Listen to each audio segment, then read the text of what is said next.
Welcome to my YouTube channel SLH. Today's topic is present continuous tense.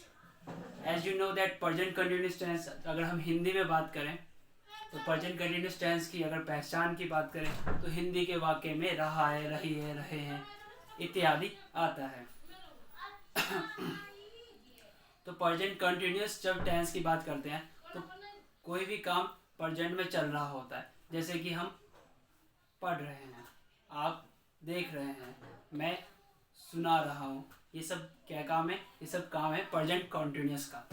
तो इस tense के लिए अगर if we talk about this tense present continuous tense affirmative sentence, अगर sentence structure की बात करें तो मैंने सेंटेंस स्ट्रक्चर को 3 भागों में बांटा है, अफर्मेटिव, नेगेटिव एंड इंटरोगेटिव।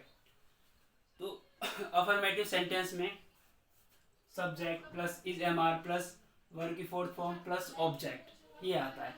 अगर हम वर्ड की फोर्थ फॉर्म की बात करें तो वर्ड की फोर्थ फॉर्म जिसमें आईएनजी लगी होती है, यानी अगर गो है तो गोइंग हो जाता है वर्ड की फोर्थ फॉर्म।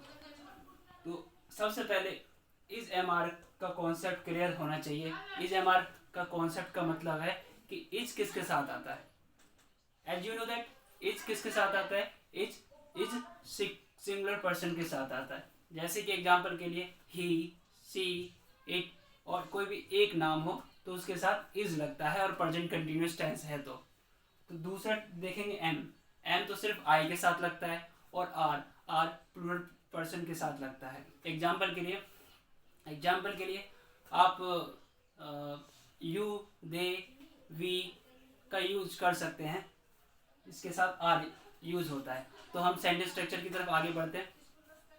जैसे कि नेगेटिव में है, नेगेटिव में subject plus is am are plus not, यहाँ पे नॉट लग जाएगा, प्लस वर्ड की फोर्थ फॉर्म प्लस ऑब्जेक्ट। और इंटेरोगेटिव की बात करें तो इंटेरोगेटिव में 2 सेंटेंस होते हैं, जैसे कि यस नो वाले सेंटेंस जिसमें पूछा जाता है क्या आप पढ़ रहे हो, तो आंसर दोगे नहीं मैं नहीं पढ़ रहा हूँ।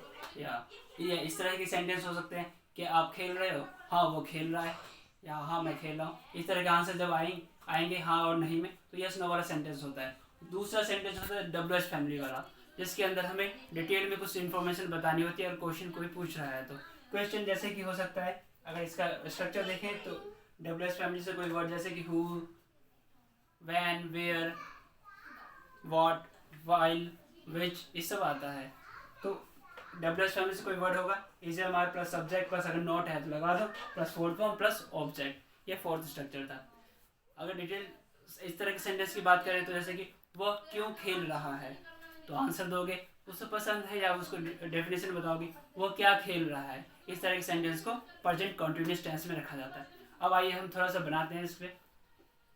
जैसे कि मैंने कहा वह खेल रहा है, तो ही के साथ क्या आएगा? इज आएगा। तो ही इज प्लेइंग। अगर वो मैं कहूँ वह पढ़ रहा है, ही इज स्टडीइंग, मैं पढ़ा रहा हूँ, आई एम टीचिंग। और अगर हम नेगेटिव सेंटेंस की बात करें, आप ध्यान से नहीं पढ़ रहे हो, तो कैसे बनेगा? You are not studying intentionally. इसके अलावा अगर नेगेटिव सेंटेंस बनाए और सेंटेंस जैसे वह नहीं खेल रहा है, ही इज नॉट प्लेइंग, वो तुम नहीं गा रहे हो, यू आर नॉट सिंगिंग। इस तरह के सेंटेंस आपको किस में मिलेंगे? नेगेटिव सेंटेंस में। थर्ड सेंटेंस इंटेरोगेटिव पे क्वेश्चन बनाते हैं हम। देखिए जैसे क्या वह रो रहा है, is she weeping, is he weeping. क्या वह खेल रहा है, इज ही प्लेइंग। क्या वह हंस रहा है, इज ही लाफिंग। क्या तुम रो रहे हो, are you laughing, are you weeping. क्या वह नहा रहा है, is he is he taking bath. या फिर क्या वह चाय बना रहा है, तो क्या होगा? वो इज ही प्रिपेयरिंग टी। क्या वह चाय सर्व कर रहा है, तो क्या होगा? Is he serving T. इस तरह से सेंटेंस बनता है। और WH फैमिली से बनाए तो इस तरह का सेंटेंस कैसे बनेगा?